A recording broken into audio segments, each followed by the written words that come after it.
स्वागत है आप सबका एक बार फिर से हमारे चैनल इजी फार्मा क्लासेस में। तो आज का हमारा तीसरा लेक्चर है structure and function of cell का। तो आज हम बात करेंगे cell membrane and plasma membrane या यूनिट मेम्ब्रेन। तो ये चाहे सेल मेम्ब्रेन कहें या प्लाज्मा मेम्ब्रेन कहें या यूनिट मेम्ब्रेन कहें, तो सेल मेम्ब्रेन, प्लाज्मा मेम्ब्रेन या यूनिट मेम्ब्रेन क्या होती हैं, आज इसके बारे में बात करेंगे। और सेल मेम्ब्रेन की कंपोजिशन क्या क्या होती हैं उसके बारे में बात करेंगे। तो शुरू करते हैं थिकनेस से कि किसी भी, अगर ये एक सेल है तो इसका जो प्लाज्मा मेम्ब्रेन है या सेल वॉल है तो ये कितनी लेंथ की हो सकती है, कितनी इसकी थिकनेस हो सकती है। तो इसकी थिकनेस 7 to 10 नैनोमीटर की हो सकती है, 7 to 10 नैनोमीटर की हो सकती है, या कह लें कि 10 to the power 9 मीटर की हो सकती है।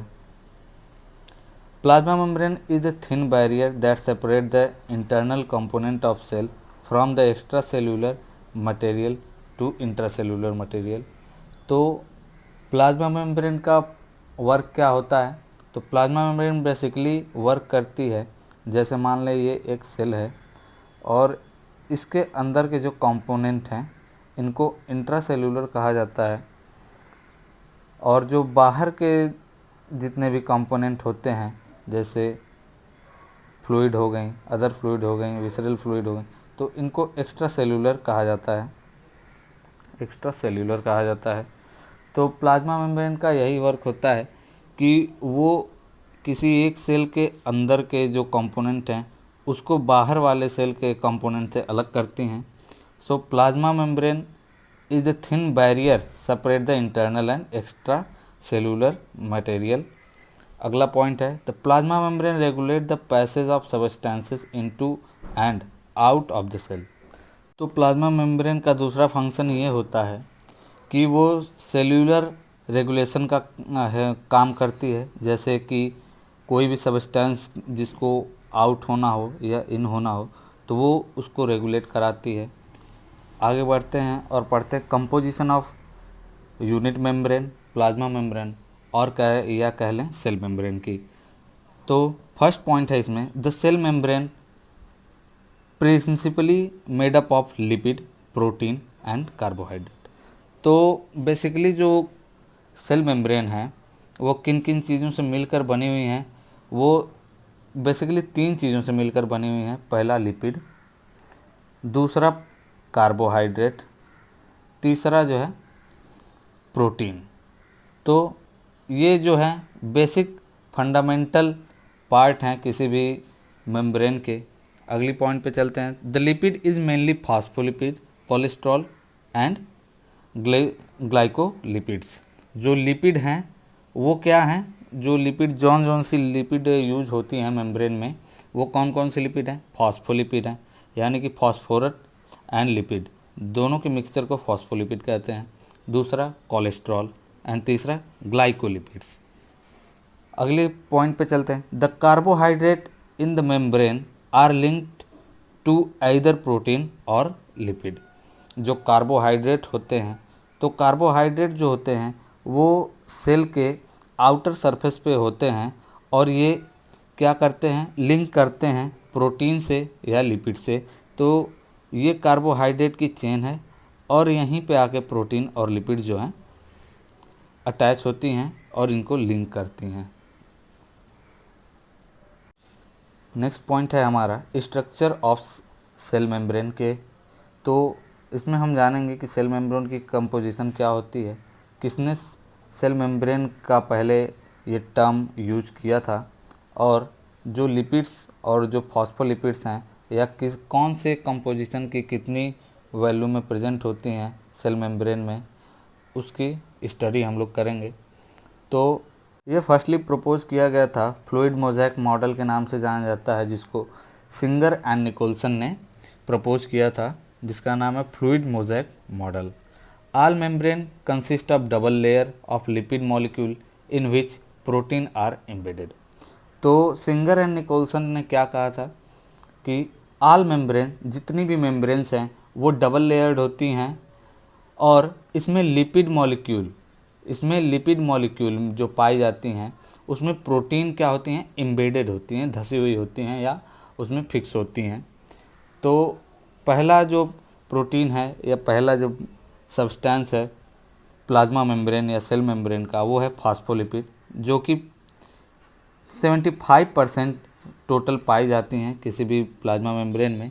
तो most abundant lipid present in the cell membrane.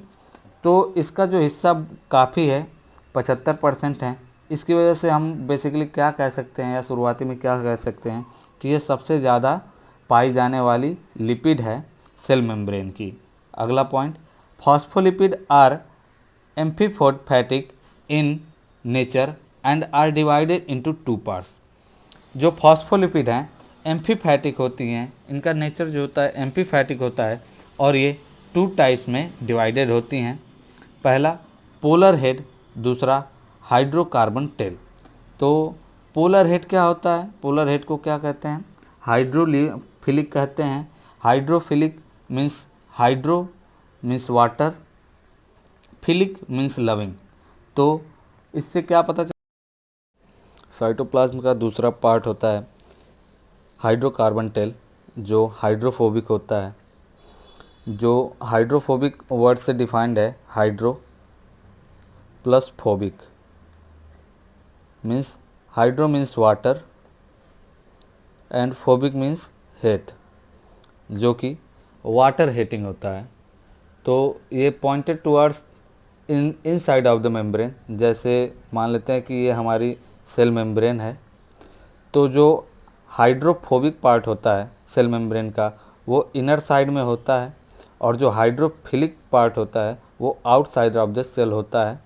जैसे कि पॉइंटेड टुवर्ड्स, जो कि इंट्रासेलुलर सब्सटेंसेस, इंट्रासेलुलर मैट्रिक्स और एक्स्ट्रा सेलुलर मैट्रिक्स से अटैच्ड होता है हाइड्रोफिलिक पार्ट।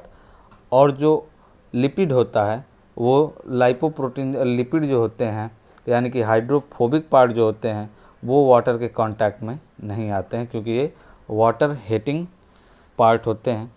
सो अगला पॉइंट है इसमें, some proteins are located in the inner surface of the membrane, जिसको इंट्रिंसिक प्रोटीन कहते हैं, while some are located in the outer surface of the membrane, जिसे एक्सट्रिंसिक और पेरिफेरल प्रोटीन कहते हैं, and some extended through the cell membrane, जिसको trans membrane protein भी कहा जाता है। जैसे कोई सेल मेम्ब्रेन है तो जो इनर साइड जो प्रोटीन पाई जाएगी, जो इनर साइड प्रोटीन पाई जाएगी उसको कहते हैं इंट्रिंसिक प्रोटीन। जो आउटसाइड साइटोप्लाज्म के पाई जाएगी उसे कह देंगे एक्सट्रिंसिक प्रोटीन। ये प्रोटीन जो है एक्सट्रिंसिक प्रोटीन है। और जो एम्बेडेड होंगी या throughout the cell membrane पाई जाएंगी, जैसे ये पूरी एरिया कवर किए हुए है, इनको हम कहेंगे पेरिफेरल प्रोटीन और एक्सट्रिंसिक प्रोटीन और ट्रांसमेम्ब्रेन प्रोटीन, जिसको ट्रांसमेम्ब्रेन और पेरिफेरल प्रोटीन भी कहेंगे। दूसरा कंपोजिशन होता है साइटोप्लाज्म का और सेल मेम्ब्रेन का, ग्लाइकोलिपिड्स, जो लिपिड विथ 1 और more carbohydrate group attach to it. यानी कि ग्लाइकोलिपिड किसे कहते हैं, लिपिड विथ 1 और मोर कार्बोहाइड्रेट, जिसके पास एक से अधिक या एक कार्बोहाइड्रेट ग्रुप होते हैं, उसको क्या कहते हैं, ग्लाइकोलिपिड कहते हैं। Glycolipid are amphipathic in nature. The 20% of cell membrane और membrane lipid are cholesterol molecule. जो 20% जो सेल मेम्ब्रेन में जो पाई जाते हैं ग्लाइकोप्रोटीन, वो क्या होती हैं, कोलेस्ट्रॉल होती हैं, total of the cell glycoprotein की। Cholesterol is distributed throughout the lipid bilayer.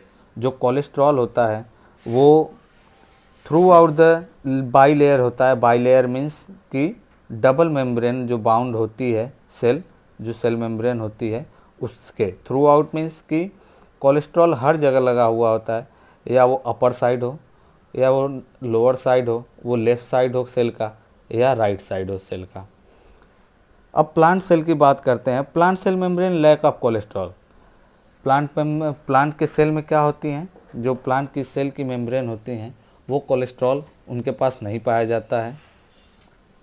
अब देखते हैं फिगर एक टिपिकल साइटोप्लाज्म या कह लें सेल मेम्ब्रेन और प्लाज्मा मेम्ब्रेन की। तो इसमें क्या क्या कैसे कैसे होती हैं। तो इसमें in plasma membrane non polar और hydrophobic tail pointing toward the inside. Hydrophobic और जैसा कि बताया वाटर हेटिंग जो पार्ट है वो पॉइंटेड टुवर्ड इनसाइड होगा, तो ये हमारा हाइड्रोफोबिक पार्ट है। और the membrane polar hydrophilic head forming the inner and outer faces. और जो हाइड्रोफिलिक पार्ट है वो सेल मेम्ब्रेन के एक्स्ट्रा सेल्यूलर पार्ट जो होती है उससे अटैच होती है और इंट्रा सेल्यूलर फ्लूइड जो होती है उससे अटैच होती है। तो ये हमारा कौन सा पार्ट हो गया, हाइड्रोफिलिक पार्ट हो गया। आज के लेक्चर में बस इतना ही। अगले लेक्चर में हम पढ़ेंगे न्यूक्लियस के बारे में और इस लेक्चर का PDF नोट आपको डिस्क्रिप्शन बॉक्स में मिल जाएगा। तो अगर वीडियो अच्छी लगी हो तो लाइक करना ना भूलें, कमेंट करें और सब्सक्राइब कर लें।